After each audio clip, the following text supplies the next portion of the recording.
கிட்ட, எனக்கு யோவான் ஸ்நானனோட தலை வேணும், அது தட்டுல வச்சு வேணும் அப்படின்னு சொல்லிட்டு எல்லாரும் முன்னாடியும் ராஜா வாக்கு கொடுத்துட்டாரு. அந்த காலத்துல வாக்கு கொடுத்தா என்னது, கேட்டத கொடுத்துதானே. ஆனா அவர் என்ன சொல்லிட்டாரு, நீ ராஜ்யத்தை கேட்டாலும் தருவேன்னு சொன்னே, வேற வழி இல்லாம அவருக்கு மனசு கஷ்டம் தான். யோவான் ஸ்நானனை இப்ப அவருக்கு பிடிக்க ஆரம்பிச்சிருச்சு. நல்லவரா இருக்கிறாரு, இவரை பொய்யா கொல்ல அப்படின்னு. ஆனா பிடிக்கலேட்டாலும் வாக்கு கொடுத்துட்டான். அது தேவையில்லாததான், இதெல்லாம் ஒரு வாக்கு.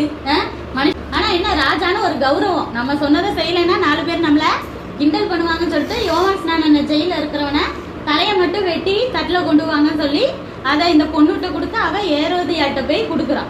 அப்ப அவங்களுக்கு சந்தோஷம். எப்பயுமே நான் ஒண்ணு சொல்லியிருக்கேன், தேவ பிள்ளைங்கள் தேவ திட்டம் செய்யும் போது பிசாசு இப்படிதான் சில பேரை தூண்டி தூண்டி தூண்டி அவங்களுக்கு விரோதமா ஏதாவது செஞ்சுட்டே இருப்பான். எல்லாரையுமே தேவன் ரத்த சாட்சியா மறிக்கணும்ல விட மாட்டாரு. ஆனா யோவான் ஸ்நானன் வயிற்றுல இருக்கும் போதே தேவனோட திட்டம் தேவனுக்காக ரத்த சாட்சியா மறிக்கணும் அப்படின்னு சொல்லிட்டு தான். அதனால அவர் இப்படி கொள்றதுக்கு அனுமதிச்சுட்டாரு. ஆனா நம்ம தேவனோட பிள்ளைங்களா இருக்கும்போது நம்மள தொடுறதுக்கெல்லாம் அவர் விடவே மாட்டார். யாருமே பிசாசோ இல்ல யாருமே நம்ம உயிரை தொடுறதுக்கு விட மாட்டாரு. சரியா?